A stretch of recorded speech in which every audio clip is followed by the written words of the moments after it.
Have a record turnout here, and welcoming TABC discussion, because all of us are having lots of pain with TABC at the moment. But before I launch into introducing those that are speaking with us this morning, I want to first and foremost thank Meredith and Justin, you can't see Justin on the call, but Meredith is here at the top of your screen. They're the ones that have been working tirelessly behind the scenes to put together content for these educational outreach sessions every other month. And there's Justin. Thanks, Justin. And content for Great Camp, which is imminent and coming up, and registration is still open. They'll be working with they're working on the annual conference in Denton in February 2022. And I want to thank them and their committee for putting all this together today. We look forward to the regional meeting starting at noon. So come back if you're not coming for the second educational session. And Sabrina, I want to say thank you to Sabrina. She's up in the top of your screen also. She's been keeping the lights on in the TWGGA office. She pulled off a very successful Lone Star International Wine Competition, historically successful. I got feedback from all volunteers and all staff, and judges, they gave her kudos all around for how successful that was. So that's awesome. And congratulations to those of you guys that won awards. So thank you, Sabrina. We have on the call, I don't know if we pinned them or what, but we got on the call Kimberly Frost, resident TABC attorney. She's not resident necessarily, but she's our go-to for all things TABC and alcohol law. For those of you guys don't know Kimberly, she has memorized the code, so doesn't take. But then they changed it all this year. She works fast and she works hard, and she can roll off. She's amazing. Kyle's also on the call. He's our resident lobbyist, and that is true. And he's going to give us a little bit of update of what's some successes we've had in this most recent special session that is almost done in the redistricting. But that we're going to stick to some TABC topics first. Meredith has put together some FAQs that we've gotten from all of you guys on some pains in the AIMS system. So I'll let you guys take it away. How do you want us to go? You want Kyle and me to just split it 30-30? Meredith, it's not. No, I think let's give AIMS the time and attention it needs to. Meredith is going to kind of moderate, if you will, okay. And I'll help you, Meredith, moderate the chat. Would that be helpful? Yeah, that would be great. And okay. If a lot of the questions that were submitted are actually not directly toward AIMS, so if we want to start off with AIMS, that works for me, because I think we do need to dig into that a little bit. Sure. You just want me to take it from the top and tell you what we're doing with AIMS and what's going on? I think that would be great. Okay. So in our office, we file, all kinds of permit applications and label registration applications, for multiple tiers and different kinds of companies. So we're pinging AIMS every day and all. So we're bumping up against it in a lot of ways. And so my first suggestion is, if you don't have any reason to need to be interacting with TABC's online system right this minute, then just give it a rest. Don't worry about AIMS. If you don't need to renew your permit anytime soon, and if you don't have product registrations that you need to file anytime soon, then there's no pressing requirement to get into AIMS. You can do TEAs on paper forms. You can keep doing your monthly reports on paper forms. If you need to renew, they want you to do that in AIMS. If you want product registration, you need to do that in AIMS, because non-resident companies aren't in AIMS yet, and they're having to do it on paper, and it's taking much longer. So, but if you don't have one of those two reasons, that you've got something that's mandatory in AIMS, just stay out of it. Just let it simmer. It's getting better every time they do an update. If you are needing to be in it, because you have a renewal or a product registration coming up, we are finding that for the most part, existing entities that already have permits in the system are able to onboard and claim their business. Every once in a while, we're running into an issue where there's some, apparently it's like corruption in the data on the back end. And, you know, Meredith will try to register and it will say Meredith Eaton has already registered in the system. And you're like, is there another Meredith Eaton in the world? Or do you somehow, yeah. So there, sometimes we're finding people who are getting blocked because there must be something haywire in the back end data. If there's something like that happening to you so that you can't onboard and claim your business, the best way to get that managed is to send an email to stakeholders@tabc.texas.gov. There's two things happening when you email there. Somebody's trying to figure out how to solve your specific problem. And two, if they're keeping a running list of systemic problems. If they can't solve it for you, they're putting it on the list of stuff to do. And they have a long list of stuff to do. And they are really knocking themselves out to get that list fixed. Some of it is, you know, just programming errors, you know, just bad things that the programmers drafted. And so the technology doesn't work. Some of it is bad input from TABC. Like they put the wrong questions on the application. They requested personal information that they haven't been requesting on the paper forms in years. So there's a lot of real frustration over the wrong data that TABC gave the programmers. And then there's a second round of frustration over how come the programmers designed a system that doesn't recognize a social security number that starts with 0, for example. But all of those things are, you know, like I said, TABC's got a list. Emailing to stakeholders gets responded to pretty quickly, usually a day or two. You know, so if you've got something, if you know something's coming up, like your renewal or like a product registration, don't wait until the last minute to try to get onboarded, just in case there are any errors. But if you run into something, stakeholders is the way to go. The other reason you need to onboard is if you have a new original application that you need to file. TABC, this AIMS isn't accepting officer owner updates right now. There's a button that says update principals, but it's not clickable, it doesn't work. And that has to do with some problems on the back end with maintaining the privacy of the information in the system. TABC has to figure out how to sort of filter so that you can't see a lot of stuff you're not entitled to if your company is connected up with another company. But anyway, so you can't file any owner officer updates right now. TABC knows that, and they were never really giving consequences for missing the 30-day deadline for owner officer changes anyway, even in before this, and they're certainly not going to looking to enforce on somebody being late with something that's just not possible. So if you have an owner officer change, you're just going to have to park it for a minute. If you have a new original application that you were trying to file, if anybody on this call is new to the industry and getting ready to file something for the first time with a new company, new domestic companies with FEINs aren't having any trouble getting set up and on board. And then, like I said, mostly existing companies are being able to get set up and on board. If you are in AIMS trying to file a new original application for a winery, and you come across something that you just can't advance through.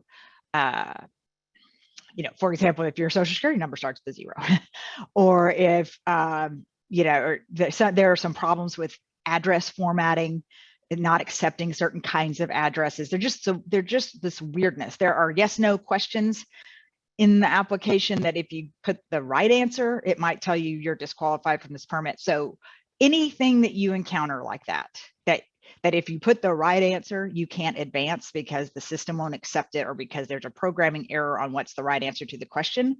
What we are doing in any instance like that is putting whatever information we need to put in the slot, checking whatever box we have to check to advance past that page. And then when we get to the end, we're just uploading a document that says, I answered no to question 2, but the actual answer is yes, but AIMS wouldn't let me advance when I answered yes.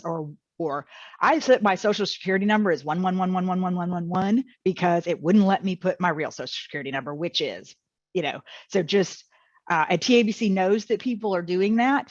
They're not going to ding you for lying on the application or anything like that. So if you're trying to get through AIMS and you encounter any sort of hurdle that has to do with it's not accepting your correct information, just cram whatever fake information you can in the system, keep a running list, and just upload a document at the end, because there's a set space at the end for attachments usually in most applications, and there are also spaces at the end. They're like there are places throughout the application where there's just a text box for answers. So sometimes we cram our correction in there. Sometimes if we've got an update, a way to update upload attachments, we put it there. So don't get hung up on AIMS won't let me process because it wouldn't accept my yes answer. Just do whatever you have to do to get through the system and get it submitted.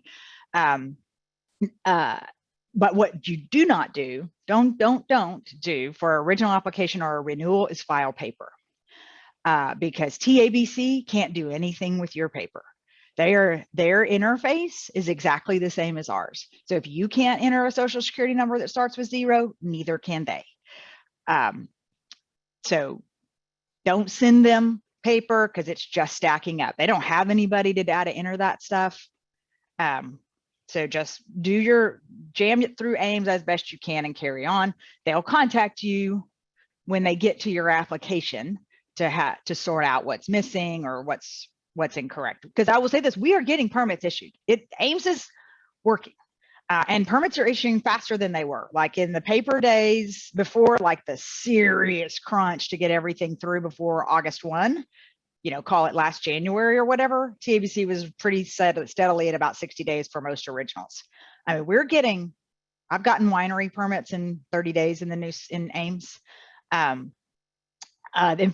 In fact, they are issuing winery permits without TTB winery permits because there's a glitch in the matrix there, and they're not connecting the dots that I didn't give you a TTB winery permit. That application is still pending, but so surely they will catch on to that eventually. But you do there's a place, if you are filing a winery application, there's a place where you have to upload the TTB winery permit, and you might get the feeling you shouldn't file with TABC until you have the TTB winery permit.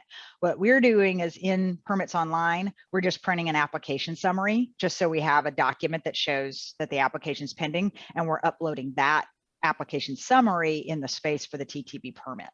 And which is how we've gotten winery permits before TTB is issued, because I think maybe they aren't looking at that document. They're just seeing that something was attached in that spot. So, what I understand that it's frustrating. We're super frustrated too. But what I would remind everybody is the folks you're dealing with at TABC are just as frustrated as you, and they're embarrassed. And you're not dealing with a person who had anything to do with building this system or with fixing it. They're not the IT people. They didn't program the wrong questions. They didn't program the software, and they are dealing with people all day long who are frustrated with how this system is going. So give those people a break. They can't fix it themselves, and they're waiting for updates just like we are. Any kind of comments you want to stakeholders at tabc.texas.gov. Also today at 11, there's a commission meeting where you can give live comments. You can at TABC, but also you can zoom in. There are already a lot of people lined up to talk. My partner Kyle is going to talk, and I think it may get pretty heated because some people are planning on coming there to burn down the earth, and other people are just coming to share their truth. So we'll see how it goes. Hopefully everyone can be civil and understand that technological changes are hard. But that's sort of the AIMS update. If you want, we could either have questions about AIMS, or I can talk a little bit about TEAs. I think a lot of the questions, well, just a couple that have popped in already are directly related to the TEA. Okay. And this question that came from John is, I've actually heard from several other winery owners that they're being told by the Arlington office that they will not accept the written TEA form. They can only submit through AIMS now. And if people have not onboarded, I know you won't be able to do that. So did you want to touch on that a little bit? That is something that we ought to send to stakeholders, because that's not consistent answer that all the offices are saying. I think I ran into the same thing. So yeah, maybe we could address it. I mean, I don't mind submitting that to stakeholders, or y'all can, because we do need to get a consistent answer on that, because they had been saying, go ahead and submit on paper forms. And I haven't heard of other, has anybody heard of that from anybody but Arlington? Maybe they could say in the chat if you've heard that out of anybody but Arlington. Yeah, that'd be good to know. So far, everybody I've spoken with has been out of Arlington specifically. Yeah, Tana Travis in the Arlington office makes their own rules. Yeah. Yeah, so let me know, Meredith, whether TWGGA will send that to stakeholders or you want me to, but we should need to get that sorted, because that sounds to me like a Tana rule out of Arlington, not a TABC rule. So let's talk a little bit about nomenclature. So the one thing that became effective on September 1 is that the whole Chapter 17 of the Alcoholic Beverage Code, that was the chapter that governed festival certificates, and that's just gone. That chapter doesn't exist anymore. We don't have winery festival certificates anymore. Now what we have are temporary event authorizations. And so the number one rule to keep in mind on those is that wineries are not in the file and use world anymore. So you are in the have to file more than 10 business days before your event, or you have to pay a late fee. So, plan ahead, because those fees really get high in the last 24, 48 hours before your event. So that's more than 10 business days before your event to avoid a filing fee. And then there's the TEA is online. It's in Ames. It's also on the paper form. But nothing about the underlying substantive law changed about the kinds of things that TEAs are good for. It's still, the thing you can do a TEA for is just the thing you could do a festival certificate before. So it's still, public events. It's still, you can't pull a TEA for a private event, because the only thing that's file and use anymore is private stuff, and festivals and wineries can't do private festivals. And in the definitions of celebration that wineries can do, it's public is a component of that definition. So really, it's just a naming change and a process change, but what you're allowed to do as a festival hasn't changed. So I don't know. Let's see. I have your questions here. Yeah, I think that was one of the questions is, can I sell and serve my wine at a private event at all? Only if it's at your winery. Like if you couldn't go to some unlicensed banquet hall kind of place and sell and serve. Okay.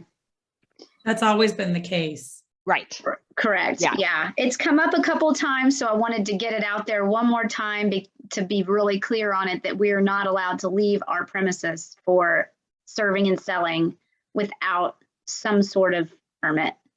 That's right. Yeah, that's I think a common misconception, right? Like you can't pick up cases of wine from your winery and just go round and sample it and pour it and do whatever you want. Your authorized activities are confined to your licensed premises. Your licensed premises is the place where you have a G, or it's a place where you have a TEA. And the only exception to that is when you're on a retailer's licensed premises conducting lawful promotional activities, like going into a grocery store and pouring samples, or a liquor store and pouring samples, or going into a bar and doing bar spending. Other than that, you're confined to your licensed premises, be it your winery location or the TEA location. Okay. Great. And I will kind of go through these questions if that works for you, Kimberly. Sure.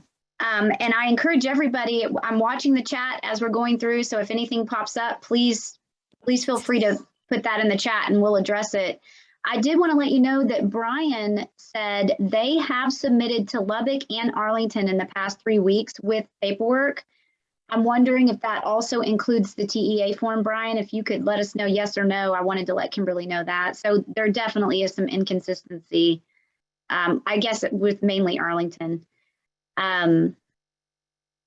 Nicole, before I get to the questions I sent you, Kimberly, Nicole asks, can a person or organization buy the wine from us and we be there advertising our wine but not touch? And I think that actually aligns with one of the questions I sent you.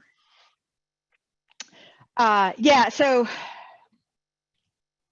for example, one thing that's super common is you might donate product to a charity, and as long as the charity is giving it away and not charging for it, you can, they can give it away for free. And it is TABC's position that when a manufacturer, whether it's a brewery or winery or distillery or out-of-state supplier or importer, donates product to a charity for the charity to give away at its event, the manufacturer representative cannot be at that event for promotional purposes, to promote their product. No touching, no pouring. You can go just because it's a fun event and you want to participate, and maybe they gave you a couple of tickets and thanks for your donation, and they can put your signs up and stuff and say you're a sponsor. But TABC's rule is, if it's for example, if the charity's giving it away for free and you've donated it, you can't be there doing promotional activities.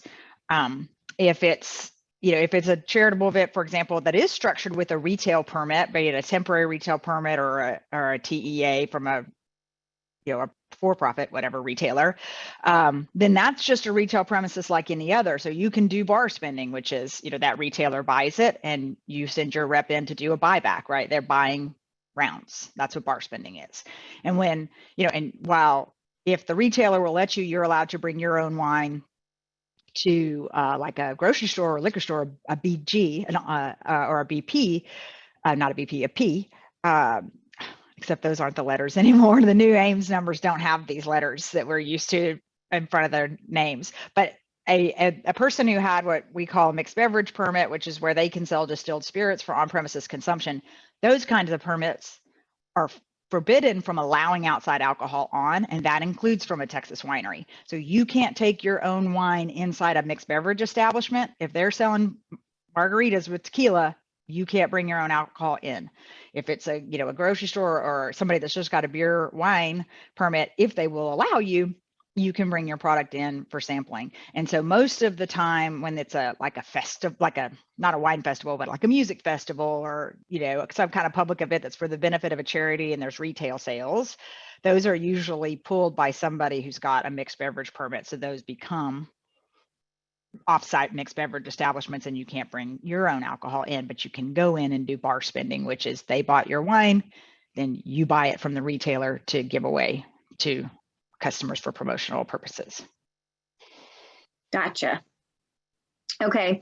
Brian did say yes, that was for festivals out of Lubbock and Arlington. Also, he asked, what is the LFUN? So file and use notification. Yeah, that's for private events. So if I'm if I have what used to be called a caterer's permit, if I have a mixed beverage permit and there's a wedding reception at an unlicensed banquet hall, I can pull an FUN, which is a file and use notice for that private event, because it's just it's not being charged. Nobody's being charged to attend. It's an, invitation only private event that the wedding is hosting. So that's the only thing that can use FUNs now, which are private events. So wineries are all you've got is the temporary event authorization. So wineries cannot submit the LFUN at all. Right, because none of your events are private. Gotcha. Okay. So moving on to the other questions, and then I'll just kind of jump back and forth as they pop in. If I host an event at my winery and I invite one other winery to serve and sell without going through the whole festival permit process, and if so, does it matter where they set up on my property? So I guess this is just two wineries wanting to team up. Yeah. Here's my answer to that. Not according to the way I read the code. They can pull a temporary event authorization, and of course you don't need one because it's your winery. I have heard though of some wineries that do have events like that where other wineries just come to their place and sell. So that is probably being done sort of loosely under that section 1609 authority for wineries to have agreements with one another to conduct their operations at each other's premises. So I think it's a little outside the context of a TEA or what we would have called a festival certificate. And if you go that route, then what TABC has to approve those agreements. Yeah, that's how, for example, that's how everybody's operating at Wine Cub, right? Wine Cub has a winery permit, and all the people who are storing and using Wine Cub for fulfillment, they have Section 1609 agreements on file with TABC. Same thing if you know anybody that's an alternating proprietorship winery. That's what 1609 was written for. Alternating proprietors is what it's really envisioned. But I think you could use 1609 to accomplish what you're talking about here. Like, I'm at Meredith's. Meredith's got her winery and she's having a thing on Saturday, but she wants me to come out. So we'd have a little letter agreement between the two of us that says Meredith gives Kimberly permission to come conduct winery operations on Meredith's premises. And you file that with TABC and say, hey, this is our 1609 agreement. Kimberly's coming out on Saturday. And you send that to Josh Alexander at TABC and he stuffs it in a file, and then you do your thing, which I don't think that's exactly what 1609 was intended for, but 1609 has just been sort of blown up, and it is doing so much more than it was written for that, until TABC like drafts a rule or does something to put some guardrails on it, I think you can do almost anything if you write it up a little agreement and send it to TABC.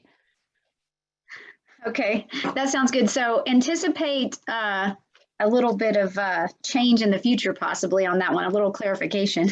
Oh, I don't know about that. They tried to draft a rule and they couldn't get out of their own way. So it was a mess. And I was saying 1609, but it's 1605. 1605. Okay, good to know. So we can at least look that up and try to align with that worst case. Okay, great. Okay, the next question I have is, well, that was a second part if that was no, but it sounds like that there's some room there. How can I legally serve and sell beer on my winery premises, similar to Landon or Lucky Vine? You have to get a TTB, a TABC brewery permit and make it. And wineries are the only manufacturers that get to just buy other people's fully finished product for resale. Distilleries and breweries have to make it themselves. So you could get a TTB brewer's notice and a TABC brewery license, and you can make it. You can keg it or you can put it in bottles or cans, but you have to make it on site. Okay, well that definitely answers another question that I'm sure you saw, where another winery was asking me, can they purchase kegs of wine from another brewer and sell it on their premises? Kegs of beer? No. I'm sorry, kegs of beer. Yeah, sorry, thank you.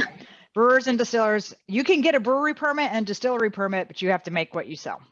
Gotcha. Okay, so that answers that. Okay. Also, I would say, if anybody who's thinking about that, it's very important to be clear on whether your local option is going to allow you to do what you want to do. Because, you wineries have it made. You have every flexibility in the statute in every way. You can be in a dry area. Breweries and distilleries cannot. And so if you wanted to go to the trouble to get a brewery permit to make beer for sale in your tasting room, before you go down that path, you have to make sure that your local option allows the sale of beer for on-premises consumption. Because if it doesn't, then, if you were a beer off county, then you can make it and sell it to a distributor or sell it, to go, but you couldn't sell it for on-premise. So make sure your local option allows you to do what you want to do. Okay, great advice. Okay. Can I charge a booth fee to a caterer that pulls a caterer's permit to sell and serve beer on my property outside of my winery? So it's on the property, but not in the premises. No. Okay. Because if you hold a winery permit, you can't lease your premises to a retailer. Okay, because you're crossing tiers. Or any property, right? So even if it's outside your licensed premises, but you still own that property, you can't lease to them. That's for the same reason, if you just owned unrelated property in another county or whatever, and a retailer wanted to put a store on your property in a commercial strip center or something, they filed an application and said, Meredith is my landlord, TABC would say, no, Meredith can't lease to you at a retail premises. And same thing, you have to identify who the property owner is, and TABC checks to make sure they're not in another tier on those TEAs. Okay, gotcha. And this question, I think, is kind of already answered. Is there a temporary beer festival permit for wineries? I They wasn't. got a temporary beer festival permit for brewers. No temporary Again, beer. another example of something only wineries get to do. There's no brewery festival. There's no distillery festival. They can only do their thing at their licensed premises. Okay, great. I'm going to just, okay, I'm double checking the chat. I don't see any questions there, so I'll keep moving on. We're switching gears a little bit here. So on the subject of sangria, I know that a lot of wineries are making lots of different drinks now outside of the standard glass of wine. And one person asked, what is the maximum allowable alcohol content that could be added to a sangria? So I'm assuming they're just meaning juice with no alcohol. How much alcohol can they add? Well, that's actually a big question. And I want to break it down. I mean, wine does not exceed 24% alcohol by volume, period. That's federal.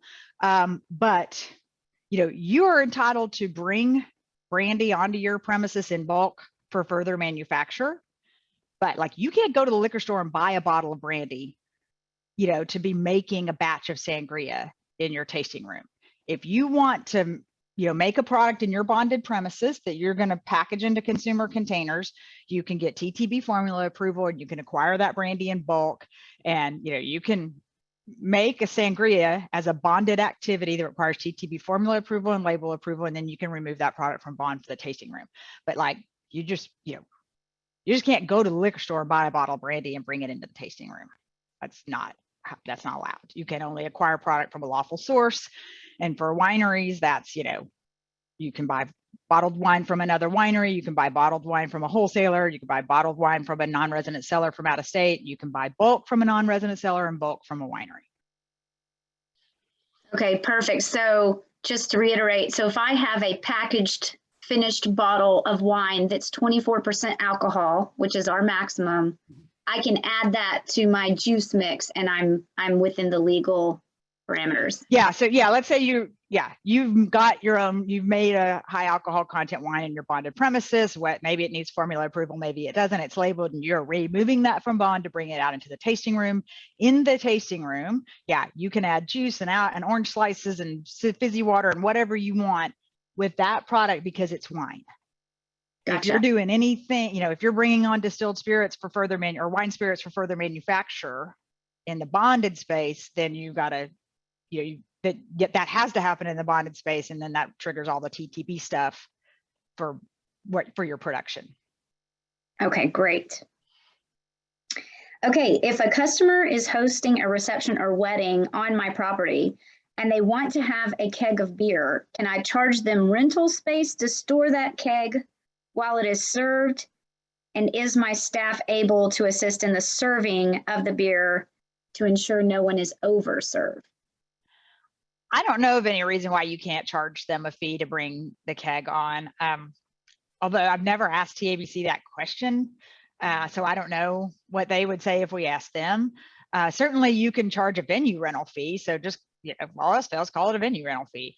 But no, your winery staff cannot touch, pour that beer. You can't store it for them. I mean, they can bring it for the event and they can haul it off. They can't bring it the day before and put it in your fridge because you're not allowed to store it.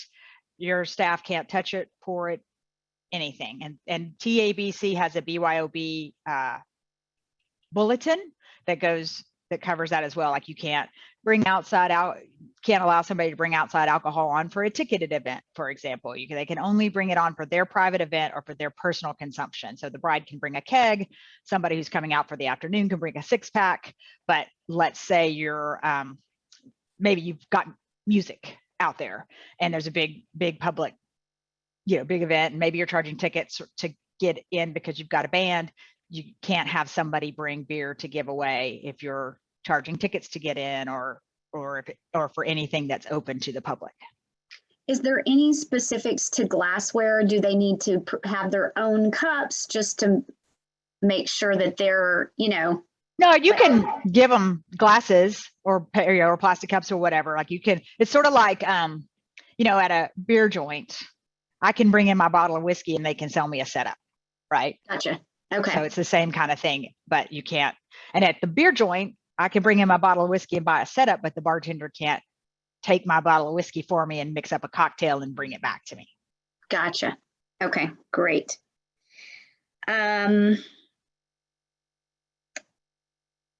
Oh, this is actually a TEA question. So one person asked, when I submit, and I don't know if this is something we can answer today or not, but when I submit my TEA through Ames, am I supposed to be receiving something back saying, yes, you are approved?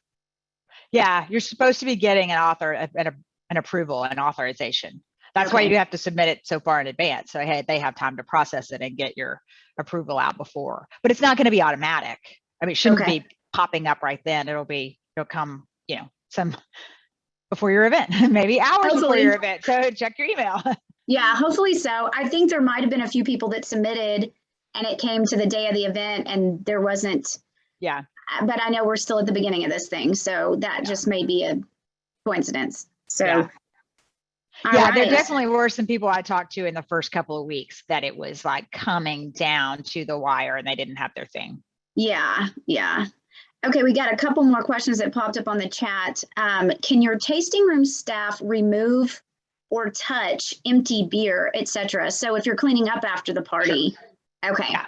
So that's all right. And then Mike asked, can a winery buy beer and give it away on the premises? No, you may only possess on your premises that which you are authorized to sell. And what you are authorized to sell is wine you made or wine you bought from a lawful source. Okay, great. And that's true of everybody, right? A brewery can only possess what it's allowed to sell. Distillery can only possess a retail establishment. So if you're same, like goes back to the beer joint. If I'm a beer joint and I'm not authorized to sell whiskey, I can't possess it at all. So I can't be storing it on my property. I can't have it on my property in my possession. Gotcha. Okay, so if somebody's bringing a keg, they bring it in, they take it away, we never touch it. Right. Okay. Well, I don't see any other questions. I'll give everybody a couple minutes if you want to throw something in there. Is there anything else that popped up, Kimberly, that you might want to cover?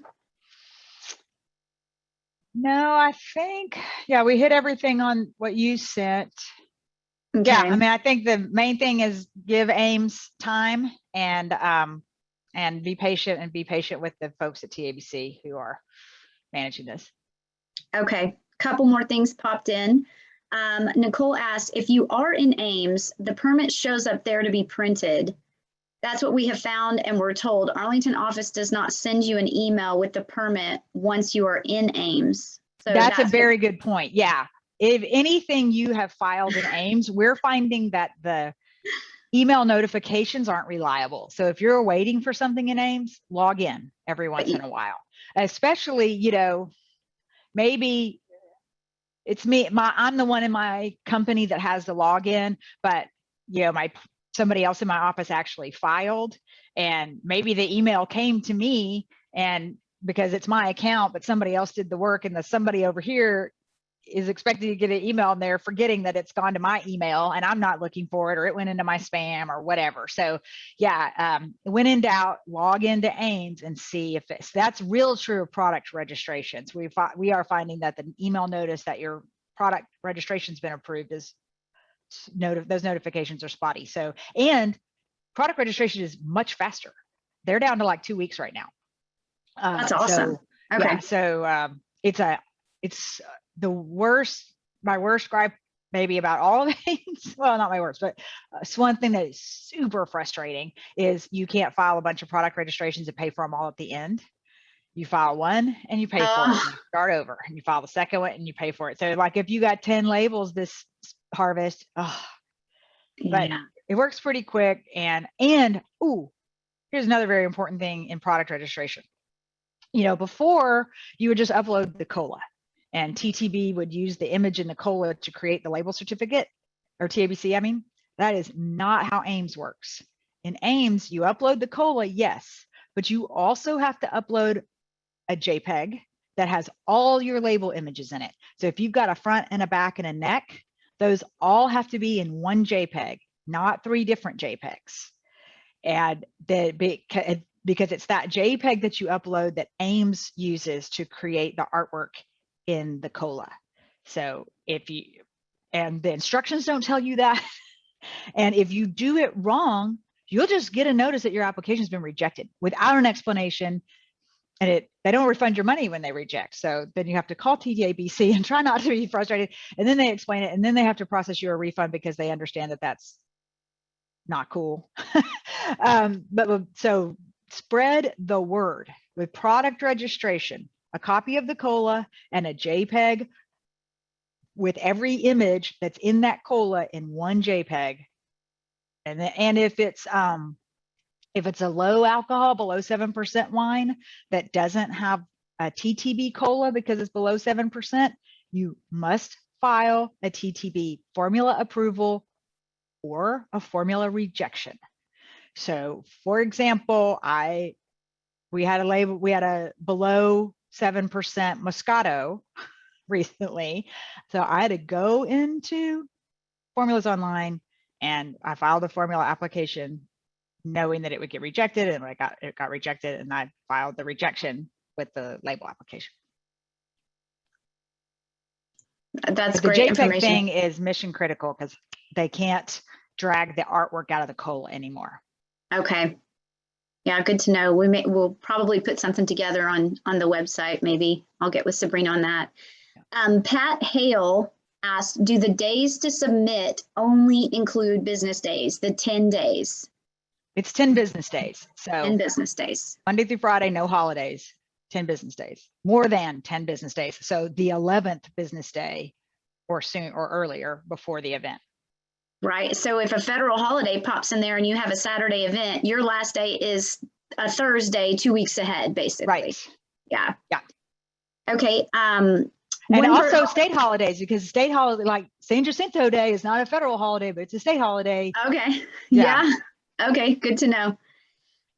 Walt mentioned that we might want to have you talk about best practices for wedding outside alcohol, like telling the bride to hire a caterer that is properly insured, or if a bride having a friend serve beer, bride buying special event insurance covers dram shop. And he said that you might have a guy in Austin you can recommend. I haven't talked to that guy in a long time. I don't know if he's still doing that. I'd be interested if Walt is still working with him. Yeah, I mean, the huge risk of letting outside alcohol on your premises, right, is that you don't control that consumption. And if somebody overconsumes and drives off your place and causes a wreck, how are you going to establish that they got drunk on their own beer and not on your wine? So, you are definitely, and even if you do all of Walt's good suggestions, insist that they use, folks with seller server certificates and, whatever, you're still, it happened on your premises. And so there's an inherent risk in allowing alcohol consumption that you don't control on your premises. And so get insurance or whatever, but it's just, you're just going to have to be comfortable that is taking place. Okay, great information. One thing I would point out too, you guys, cider is wine. Just sort of, there are most of the White Claws and those seltzers are categorized as malt, but there are some of these canned fizzy things that are wine based as well. So, if you're trying to provide something as an alternative to grape wine to satisfy the beer drinkers, there's a lot of like dry ciders and stuff like that are wine that you could sell them, right? So that might be a way to scratch that itch without introducing consumption that you don't control. I totally agree, and I highly recommend everybody attend the annual conference because one of our topics is alternatives to wine and all of the different ciders, mead, even wine mocktails that we can't call cocktails, all that good stuff. We're going to try to cover that at the conference. So you're right, a lot less heavy investment for sure. Yeah, because you can just buy them finished. You don't have to make them. You can buy from a wholesaler or an out-of-state supplier, or there's a company called Specialty Blends out here in Dripping Springs, and they make all those mocktails. Oh, that's awesome. Yeah. I'm jotting that down. Yeah. Okay, great. Full disclosure, they're a client, but he's a super nice guy. But yeah, they make every cocktail flavored thing that's wine. That's awesome. Well, we love the creativity. Okay, great. Well, it looks like we have about almost 15 minutes. Do we want to hand it over to Kyle at this point, Roxanne? I don't know if Roxanne's on the call. Can't see everyone. Or is there anything else we wanted Kimberly to cover? No, I think switching is a good idea. Kimberly, thank you so much for your time. It is always so helpful and such a pleasure to have you. You bet. I'm going to hang on because I want to hear what Kyle has to say. Awesome. Good morning, everyone. The first thing I wanted to say, I want to reiterate what Kimberly said about the wineries in Texas and the abilities that they currently enjoy. When you look at other states, we have one of the best sets of laws that's out there. You have an immense amount of flexibility as far as how you want to structure your business. And so you can be successful, and many many wineries have been with a variety of different business models, and that's that flexibility is somewhat unique, and we want to do whatever we can to maintain that. I want to touch on, as an example, Kimberly was talking about 1605, and she was right. When that was originally done, alternating premises, I mean, that's what it was intended, but obviously it is more far beyond that.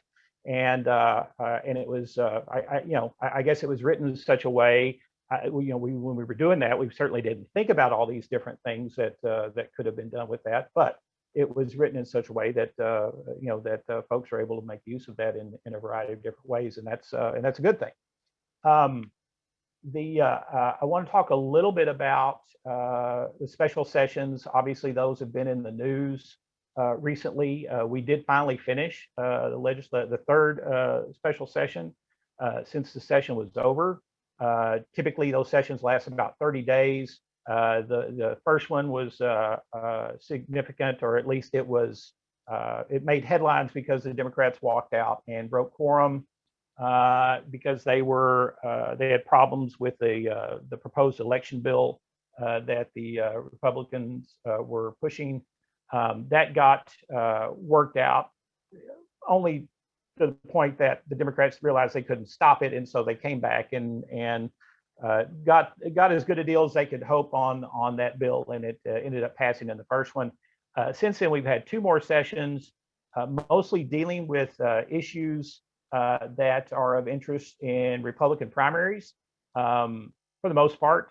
But two items that we knew we were going to have to come back and address, or that the legislature knew they were going to have to come back and address. One was redistricting.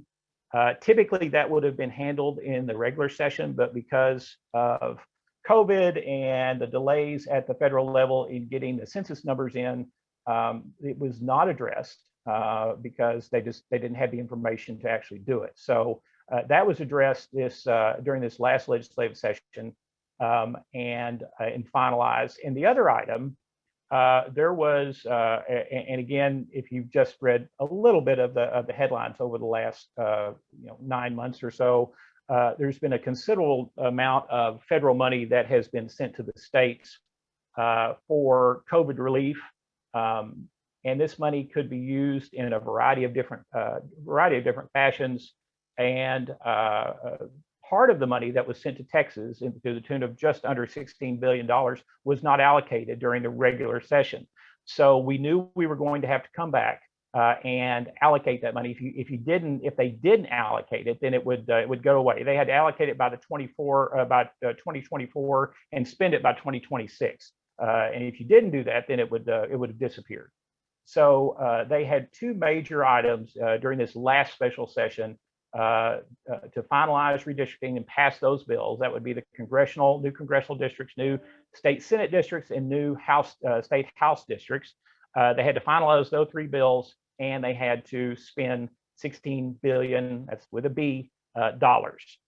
Strangely enough, they're able to accomplish both of those. I know you're surprised that they were able to find ways to spend $16 billion, but they did. And that is what we spent the last 30 days doing. I'll talk a little bit about both of those, because both of those pieces of legislation, all those pieces of legislation I'm referring to, do impact you both directly and indirectly. First, the $16 billion. The way the federal government gave that or allocated that money to the states, you could only spend it for certain reasons. They referred to as buckets, categories of spending, types of spending. And as an example, the unemployment trust fund, the state unemployment trust fund was severely depleted during COVID, and so part of the money could be used to replenish the state's unemployment trust fund, and they did. They replenished that to the tune of about $7.5 billion. And now that bill that did that, Senate Bill 8, has not been signed by the governor yet, but it's assumed that he's going to sign it probably in the next day or so. But one of the things that bill did was replenish the unemployment trust fund. If they had not done that, if they had not used that money for that, then all of you as business owners would have seen your unemployment costs that you pay into the Texas Workforce Commission go up because they would have had to maintain that from an actuarial standpoint. So that saved all business owners in Texas some money directly in that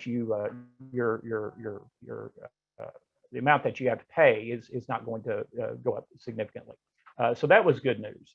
The other thing that was in the bill, and it was language that specifically came out of the federal government, was to spend money to assist the hospitality industry. Y'all fall in that category. We joined a coalition with a number of other groups in the hospitality industry, the restaurants, the hotels, the small distillers, the small brewers, and the bars, and formed a coalition that actively went and pursued some of these funds, some of this money. Our original ask was $800 million. We didn't get that much, but you got to start somewhere. Original ask was $800 million. We were not included in the original bill. The hospitality industry was actually excluded from the original bill. And so we had to get in the bill on the Senate side to begin with, Senate Bill 8, Senator Nelson's bill. And we were able to do that. We didn't get the 800, we got 180. That's the number that ended up being in the Senate version as it passed out of the Senate. When it got over to the House, we were not included on the House side. Dr. Bonin, who's chairman of appropriations, did not include anything for the hospitality industry. We worked very closely with a number of House members who were very supportive of the industry and were able to mirror that language that came out of the Senate. So $180 million ended up being in the House bill as well. There were some other differences in the bill as it came out of the House. That went to conference committee. It passed out of conference committee. A agreement was reached amongst the conferees, but the $180 million that goes to the hospitality industry remained. As I said, the governor has not signed that bill yet, but we do. It is expected that he'll sign it. What that means is that the money will be allocated to the governor's tourism office. And as far as specifics, we don't have any specifics yet. The tourism office will come up with a set of rules and criteria. This is not a loan. These will be grants up to $20,000, a one-time grant of up to $20,000 for folks who meet the criteria. Don't know what the criteria is yet, but obviously, as soon as we know those things, we'll get all that information out to everybody who's interested. We'll put it on the TWGGA website so that you can apply. It's not a huge shot of the arm, but it's not chicken feed either. 20 grand, 20 grand. So anyway, that was we counted that as a success, and it was one of the few times, honestly, that the entire hospitality industry was on the same page. It's not that doesn't happen very often. Our interests, as you can imagine, are completely different. But in this case, everybody was pulling in the same direction, and it really paid off. And so hopefully, some of y'all will be eligible for that grant when it is made available. And my guess is middle of next year, probably when by the time they can get rules written and actually get a criteria set up where you can apply. But obviously we'll watch that, and as we get additional information, we'll let everybody know. So that was part of this last legislative session, last special session. The other part was redistricting. Now that does impact you as well, because of the. Let me back up a little bit. Every 10 years, we have to do a census. The federal government does a census. Obviously, Texas, the population of Texas changed, and it grew by a fair amount. And because it grew by a fair amount, they have to come in and realign each of those House and Senate, State House and Senate districts, congressional districts, and State Board of Education districts. Many of you at the local level, many of your cities and counties will also be doing some realignment. But I'm not really talking about that because that's obviously a localized issue. But in the case of your state house, your state senate, and your congressional seats, all of those lines got redrawn. And we sent, I think it's on the, I think it should be on the website, on the TWGGA website. The Texas Tribune did a really top-notch link for you to go in and put your address, and they will. I'm sorry. I'll put it in the chat. Okay, yeah, and it will tell you the district that you have currently been in, and some background information of that in both your state senate, your house, and your state house and your congressional, and it will tell you the district that you're now going to be in. And in some cases, this may be a completely different district and a different person representing you at those various offices. And so take a minute, go into that, and like I said, it's the Secretary of State will have this eventually, but since he just signed the bills yesterday, I'm sure that the Secretary of State's office is waiting, and they were waiting to do this, to crunch these numbers and do this until after the bills were actually signed. The Tribune did not wait, and so I'm just betting that the Tribune, their system is probably going to be better than what's over at the Secretary of State, to be perfectly honest. But it's top notch. I highly recommend go into that website, punch in your address, and it'll give you just a wealth of information about where you currently reside district wise, and where you're going to be in these new districts. So take some time and go look at that, because obviously in many cases you may have different people representing you. There'll be new people running for office, which I'll talk about here in just a second. And so it will be extremely important as we move through the election process. So Meredith, do we have any questions so far? If not, I'll talk a little bit about how the House and the Senate is changing some. I don't see anything just yet. I'll keep you posted. Okay. So as is typical, there are always a number of retirements in both the House and the Senate. That's not unusual. Every cycle, we see people who may have been there for a while and decide not to run again for whatever reason. And this season is no different. It is of interest in that it particularly impacts us in a negative fashion over in the Senate side. The backstop that we have enjoyed, that this industry has enjoyed over the last, 25 years maybe, was in the beginning, Senator Frank Madlet of San Antonio, and then Senator Nelson, when she came into the Senate, kind of took up that mantle. Senator Frank Madlet ended up losing for re-election, and Senator Nelson was kind of our backstop. Once Senator Buckingham was elected from the Hill Country area, she has been a stalwart supporter of our industry and joined Senator Nelson in efforts to make sure that nothing but good happened to the wine industry. And then just recently, this last cycle, Senator Drew Springer from up in north central Texas, north of Waxahachie, he was elected into the Texas Senate. So this last session, we enjoyed 3 strong supporters of the Texas wine industry in the Texas Senate, and that has been the top of our influence in the Senate, certainly since I've represented you.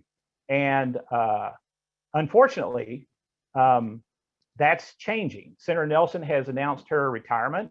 And this cycle, we'll see, she will go out of office at 11:59 on January 8th, I think, of 2023. And she will be gone out of the Senate. She has been chairperson of the Senate Finance Committee, arguably the third or fourth most powerful legislator in the state, and she's retiring, unfortunately. But you know, that's what happens. Senator Buckingham from the Hill Country area has decided to run for land office. When she called and told me that, I told her, well, that doesn't help us at all, because there's not a damn thing that the wineries have to do in the land office. And he said, well, she was sorry, but that's what she wanted to do. So she is gone from the Texas Senate.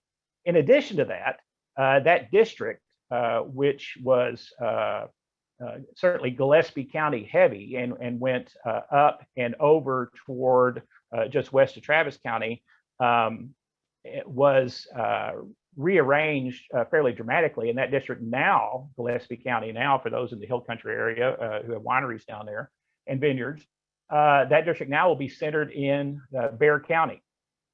So that dynamic has changed considerably. Kyle Biederman, who's the House member there that lives in Fredericksburg, he was paired with another member, and to continue to represent that area, he'll probably have to move, which he's at least indicated at this point that he's going to. So big changes in redistricting and the upcoming election cycle. A lot of open seats. Once the redistricting was completed, members will decide whether or not they want to, in some cases they were paired, in some cases they might have to move. So we'll see some more retirements. We won't really know. The filing deadline for office is the 13th of December. And so we really won't know what the final campaign picture looks like until that point. But there'll be a considerable number of changes, which again is not unusual for a election cycle right after a redistricting year. Now, the caveat to that, just so you understand, this is just to keep things completely confusing, is that, and again, this is very typical, lots and lots of lawsuits have already been filed as to these new district lines. And these cases often do go on for years, and it is not completely unheard of for judges to enjoin these new lines and make people run in the old lines. It's not unusual for judges to redraw. In fact, it happens pretty regularly. Redraw certain lines, and you know, the person that you vote for your house, for the House seat that you live in this cycle may be completely different than the House seat next cycle, and completely different than the House seat cycle after that. It is all in flux, and it's all you know, I hate to tell you this is normal, but it's normal. This is my fourth or fifth redistricting, and I've yet to see one that didn't have just lots and lots of lawsuits. So that's normal. Unfortunately, you know, the first question is, well, how do we know? Well, all you can do is play the cards that are in front of you right now. The governor just signed these 3 bills, and those are the lines at this instant. Tomorrow, all of it can change, and some of it probably will. But as far as we know right now, those are the lines, and that's where you know, those are the people who are running or currently represent you in the districts that you currently reside in. Look at that. Go to that website that we put on the TWGGA website, and that's where we are at this instant. But just keep in the back of your mind that a bunch of that could change, and at some level probably could. So that's the redistricting mess. But again, it's not unusual. That's all pretty common, pretty typical for redistricting. So, any questions on that? I don't see any questions. Okay.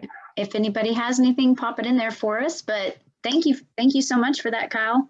Let me touch on a couple of other quick notes. We will have, and then again, this is something we do every cycle. We will have interim charges on both the House and the Senate side. So the House committee, in this case, licensing, which oversees the alcohol industry, will have a series of interim charges. Right now, they're asking for issues that might be of interest to us. For those that aren't familiar with interim charges, I know a lot of you are because you've gone down and participated. These are hearings on a variety of issues that in the case of the House, the Speaker decides, but they don't take any votes. You're not having a hearing on a specific bill. You're having a hearing on an idea, and but they have hearings and they have witnesses, and sometimes these can be fairly short and uninteresting, and at other times they can be very involved, and they'll travel around the state and have regional hearings and all kinds of stuff. So it just depends on the member and the issue that's being discussed. And the same thing will happen over on the Senate side, except of course the Lieutenant Governor decides what those issues are over on the Senate side. So that will occur. More than likely, we'll see the Senate side, we'll see their issues. Typically, he does those before the end of the year, sometime in late November or December. But a lot of times we won't see the House interim charges until after the March primary. Now that's been traditional for previous speakers. Obviously, we have a new speaker. This will be the first time he's doing this, and so it's anybody's guess. But we'll see interim charges. Some of them may have to do with us. Some of them may not have to do with us. But obviously we'll watch those and keep everybody apprised of that. In addition, and this is the request I have for y'all, what are your, and I'm talking from a statutory standpoint here, what are your points of interest and pain? What are things that you see out there that you would like for your association to consider to potentially address from a statutory standpoint, from a legislative standpoint? What out there could make your business run better, or that you see as a current impediment? I heard lots and lots of questions on, can I sell beer? Your association looked at that a number of years ago. And if that's a discussion y'all want to have, I can certainly talk to you about that, today, if that's something y'all want to talk about. But that is not a new question. I know that one of the things that we're going to be looking at is the drift question. There is a TWGGA drift committee that is being formed. If you're interested in participating, make sure and let Sabrina know about it. That is obviously a extraordinarily important issue to everybody in the industry, but in particular, obviously, our vineyard owners. That will be highly contentious, but that's obviously an issue that we'll be looking at. Obviously, the 35,000 gallon restriction, we'll probably be looking at that one again, and I'm sure there will be some other issues as well. But if there's some issues that you, in particular, are a burr under your saddle blanket, then you got to let us know about it, and let's see what we can do. So we can explore that further on the regional meetings, Meredith. But what Kyle's proposing is we're putting together our agenda for the 2023 legislative session. And he touched on herbicide drift, that we're going to be kind of developing or approving a committee in the November board meeting. We hadn't considered beer, but that's a good mention that Kyle's heard on the call today, and some other issues. So this is something you got to let your regional directors know. And these are pain points in your winery or in your vineyard that make your limit your business, right? So it's something to really consider. And then with regards to the redistricting, Kyle went into a great level of detail. The kind of some of my take homes are we're having to find new influencers, right? If you look at it from that standpoint, is We've got 2, 3 friends in the wine industry that are leading us in the House and Senate, and we need to find new people to represent us and support our cause. So this whole redistricting is important. A lot of your districts won't change, but some of the bigger districts do that have a lot of wineries in it. So it's something to pay close attention to. And we're going to be doing an ask at Grape Camp and then again at the annual conference for you guys to get more involved and help run maybe events at your winery so that we can influence some of these representatives. Not something that you don't already do, but be a little bit more intentional from a political standpoint. So I just want to reiterate those 2 things.